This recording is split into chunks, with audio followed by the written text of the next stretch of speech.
We talk about student loans a lot here on this program. Obviously, the fastest growing category of debt here in the United States of America. We know that there's been a pretty significant reprieve for the 30, 40 million people out there who shoulder this debt here.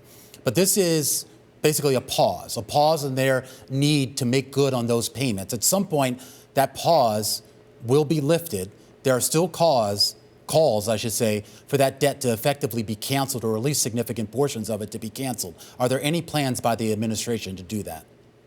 Thanks for having me on, Romaine. Yes, from day one, we've been very focused on making sure we're student-centered and listening to our borrowers' needs. While the conversations about broader debt relief is still ongoing, I can tell you from day one, we've put in so many different strategies to address some of the issues that are leading to the position we're in now, where so many folks across the country, there's 41 million borrowers right now. Some of them have debt that doesn't really match up to their earning potential right now. We have to do better. So we're improving return on investment with colleges with higher accountability. We've really revamped the public service loan forgiveness, which means, our teachers, our nurses, our doctors who've been serving for 10 years and paying loans, they should have their loans forgiven.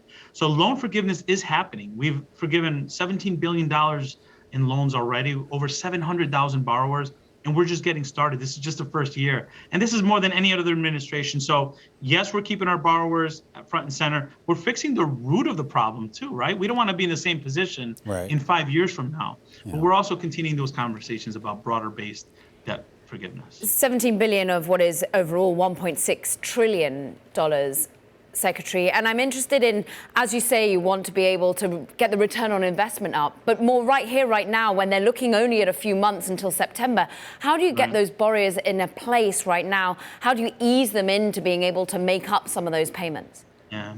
It's like almost 1.9 trillion. It's a very high number. But we know that this economy is growing at a record rate. 7.9 million jobs have been created in the last year, more than in the last 40 years. So the economy is improving, and we're improving our strategies here at the Department of Education. This is a different Department of Education where we're trying to help our borrowers ease into this. We recognize that for so many of our borrowers, they may not be ready, and we're prepared to support our borrowers and help them through this process.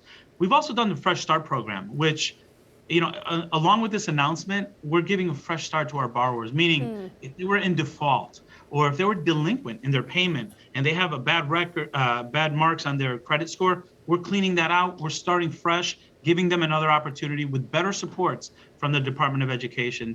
We really want to make sure we're supporting our borrowers throughout this whole process. Part of the role of policy, as you know, is to predict future behavior. By sending this message, maybe talking about loan forgiveness, what behavior are you trying to predict in the future? Is it you can take on a lot of debt because it'll all be forgiven? What we're trying to do is address the pandemic challenges that Americans are facing across the country.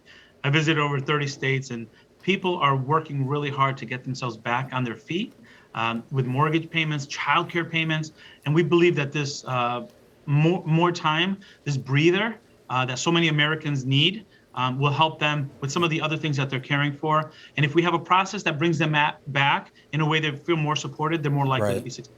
Well, my next question here, Miguel, and I know you're an educator and not an economist, but there's a lot of concern here that once we get to May 1st, now August 31st, the idea that once these payments do kick back in here, there's a lot of money that a lot of people are going to have to come up with out of their pocket to restart this. There's talk of, the proverbial fiscal cliff, the idea that a lot of these borrowers just don't have the money to pay that. There's been studies showing that something as much as something like 90% of these borrowers don't actually have the income levels to even meet the minimum thresholds of those payments. So how do you address that without causing, I guess, some degree of economic damage in the process? Sure, yeah. This has never been done before. This has never been done before. And kind of like reopening schools, it's never been done before. We're going to have to stay very close to our borrowers and listen to them and see what needs they have. We're going to have to make sure that we have supports available for them so that it's not like ripping off a Band-Aid and then, forgetting that many of them are maybe in a worse position now than they were even 2 years ago. So, as I said earlier, we're trying to improve a system that was broken. And we're putting in supports for our students. If they visit studentaid.gov, they can access some of those supports. We recognize that across the country, we need to heal. And part of this healing is getting support as they get back on their feet. And that's what we're prepared to do.